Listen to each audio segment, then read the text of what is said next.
que montrer que le modèle économique du football français conduit vers une économie de plateformisation sans en disposer des ressources. La force de travail active dans les clubs de football professionnels s'exprime par des activités développées par les fonctions support ou de back-office. Ainsi, seul le travail vivant, déployé par les salariés administratifs, contribue à la production de la richesse des clubs. Selon une chronologie économique, la valeur créée par le club dépend de la manière de développer et d'organiser les activités de marketing commercial destinées à la production des différentes marchandises. Que ce soit les revenus issus de la billetterie, des ventes d'hospitalité et des produits dérivés, des activités événementielles, des contrats de sponsoring et dans une moindre mesure des droits audiovisuels, tous dépendent de la force de travail exercée par l'ensemble des fonctions support. Sans les fonctions support des clubs de football, aucune production de richesse ne devient possible, aucune production de valeur d'échange, aucune production de valeur d'usage pour répondre aux objectifs économiques et sociaux des organisations sportives ne se concrétise. Du point de vue des opérations d'investissement incorporel dans les clubs de football, l'achat des joueurs professionnels, permis par la négociation des contrats, reflète un système de production dans lequel les sportifs s'autonomisent en produisant leur propre valeur. La masse salariale, négociée lors de la contractualisation,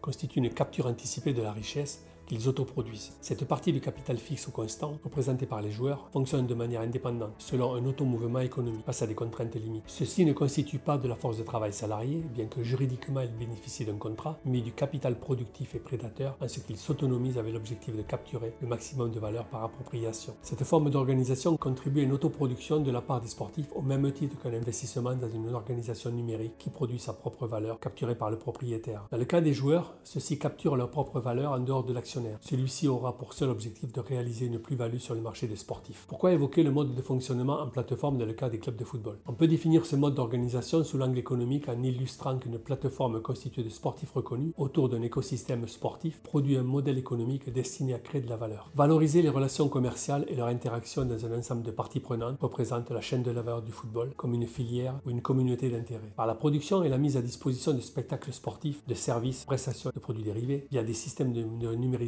ce mode d'organisation répond aux attentes des acteurs économiques et sociaux dans cet écosystème. Alors que le modèle de production traditionnel se déploie de manière linéaire, le modèle économique des plateformes se caractérise par la création de la valeur à partir d'un écosystème. Dans le mode conventionnel, la valeur dépend de la capacité de l'entreprise à produire sa propre valeur ajoutée, selon un schéma linéaire, marketing à client, puis conception, puis production, puis distribution, ayant pour objectif de proposer une différenciation dans ses produits et services offerts. Selon le modèle organisationnel en plateforme, la valeur provient des modèles marketing, communicationnels et commerciaux qui dépendent de la manière dont les producteurs de spectacles sportifs et de prestations de services vont créer de la valeur pour des partenaires extérieurs. L'avantage compétitif de la plateforme se situe dans sa capacité de contrôle de son écosystème. Finalement, le mode organisationnel des plateformes illustre une pratique très aboutie du capitalisme avec des marchés centrés sur des écosystèmes qui s'auto-organisent en utilisant des solutions numériques. Ainsi, les plateformes sportives s'avèrent d'une part comme des clubs de football dans un espace géographique qui concentre la production de spectacles sportifs et l'ensemble des opérations de marketing, de communication et de distribution. D'autre part, un ensemble pyramidal dans lequel se concentrent l'offre et la demande sportive. L'on peut aussi avancer que le modèle économique des plateformes s'impose car il apporte la justification d'une capacité supérieure à tirer des avantages financiers dans son propre écosystème. Cependant, cette pratique de fonctionnement en plateforme requiert des efforts d'investissement très importants consentis par les organisations afin de bénéficier des opportunités présentes. Les grandes plateformes numériques consacrent jusqu'à 20% et plus de leur chiffre d'affaires en recherche et développement et vont jusqu'à décomposer leurs dépenses d'exploitation destinées à la maintenance et au développement de leur capital immatériel. Malgré tous ces efforts de recherche et de développement, cela ne suffit pas à démontrer l'expérience de profit avancée par les investisseurs. Les enjeux posés aux clubs de sport dépassent leur capacité à affronter une mondialisation sportive qui conduit une compétition relevée et à une demande d'innovation toujours débridée. Les modèles économiques traditionnels s'éloignent pour laisser la place à de nouveaux espaces de production de création de valeur portés par les innovations. Dès lors, les investissements vers des actifs physiques ne constitue plus la principale source de revenus financiers et de capture des richesses. La particularité des actifs matériels, dépendant d'un long délai de retour sur investissement, se transforme en inconvénient majeur pour les clubs de football engagés sur de nouveaux marchés dynamiques. Dans The End of Accounting, les auteurs Bauschlev et Fengu vont remarquer que les dépenses destinées à des actifs corporels représentent moins de 10% des investissements engagés dans les entreprises. Le capital humain devient la variable prépondérante des décisions financières dans l'économie du XXIe siècle. Face à des droits de propriété mal définis et incomplets, à des connaissances partielles, les clubs de football doivent rechercher et investir dans l'univers des connaissances émergentes. De plus, ils doivent s'appuyer et développer leur capacité de créativité en s'appuyant sur de nouveaux talents identifiés dans leur espace ou en dehors pour produire et conserver leur avantage concurrentiel. Seulement, le modèle actuel de l'économie du football devient un obstacle à une nouvelle pratique organisationnelle autour de plateformes. Les sommes considérables et dérivantes engagées pour financer la production de spectacles sportifs et des services proposés aux différentes parties prenantes absorbent toute la capacité des clubs de football pour affronter les nouveaux défis organisationnels et numériques. D'un côté, les coûts d'achat exorbitants des sportifs professionnels comme producteurs de spectacles, ajoutés à la masse salariale déraisonnable, obèrent toute la capacité d'investissement des clubs jusqu'à leur mise en danger et une dépendance fatale. D'autre part, la part des salaires versés aux salariés des fonctions administratives ou support des clubs réduit la possibilité des organisations à recruter de nouvelles compétences et de nouveaux talents qui engageraient des changements organisationnels fondamentaux pour répondre à l'évolution du commerce par le biais de la plateformisation. La structure économique du football répond au seul objectif de produire de la valeur pour les producteurs de spectacles qui illustrent les sportifs professionnels. Par une vision purement financière et prédatrice, les propriétaires des clubs de football s'engagent à valoriser les producteurs de spectacles afin d'en retirer de substantielles plus-values. Le seul but du capital prédateur doit être de réaliser un profit rapide au détriment des organisations viables. Dans l'économie du marché des joueurs de football, la prédation constitue une phase de développement de la culture sportive, atteinte dès lors que les membres du groupe des sportifs professionnels adoptent une attitude prédatrice, résultant d'une double démarche fondée sur l'existence d'actifs sportifs spécifiques associés à leur transférabilité pour déployer des effets de levier comme la condition d'une capture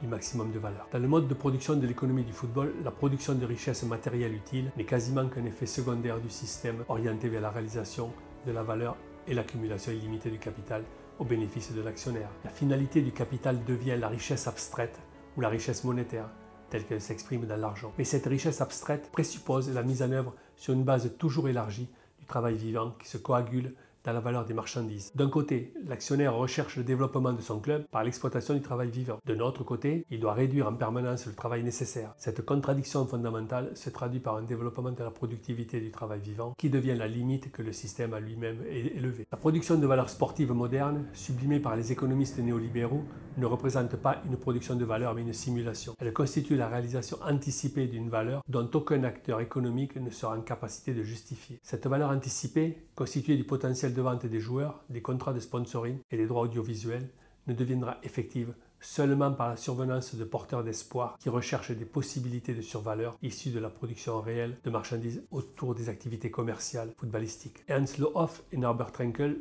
dans La Grande Dévalorisation, considèrent qu'il faut distinguer deux formes de marchandises. Les marchandises comme les biens physiques et les services rendus qui contribuent à des échanges marchands pour leurs avantages représentés par leur valeur d'usage et seront définies comme des marchandises d'ordre 1. Il faut les différencier des autres marchandises qui s'écoulent à l'intérieur des marchés mais ne deviennent pas des potentialités d'achat seulement lorsqu'ils octroient un droit sur la survaleur, ainsi les actions, les obligations, les produits dérivés, les fonds d'investissement et toutes les différentes formes de créances qu'ils désignent comme des marchandises d'ordre 2. Ainsi, dans l'économie du football apparaît la différence fondamentale entre ces deux formes de marchandises. Lorsqu'un acheteur ou un club acquiert un joueur professionnel, le vendeur ou le club vendeur bénéficie de l'argent comme produit de la vente, mais abandonne tout droit de propriété sur le joueur vendu, tandis que l'acheteur ou le club acheteur renonce à tout autre usage de l'argent qu'il vient de donner au vendeur du sport. Il devient propriétaire du dit joueur, mais ne bénéficie plus de la valeur d'échange de l'argent qu'il vient de donner. Lors de l'acquisition d'un joueur, le club vendeur émet une facture afin d'obtenir son paiement. Ainsi apparaît une créance qui représente le produit de la vente. Côté du club acheteur du joueur, apparaît une dette que le club devra honorer. Apparaît ainsi une sorte de dédoublement du capital argent dans le partage de sa valeur d'usage. De fait, la même créance qui constitue de l'argent anticipé surgit du côté du vendeur qu'il peut mobiliser pour bénéficier de nouvelles ressources financières destinées à son développement. Du côté de l'acheteur, celui-ci détient maintenant une dette et un droit sur la survaleur obtenue lors du processus de vente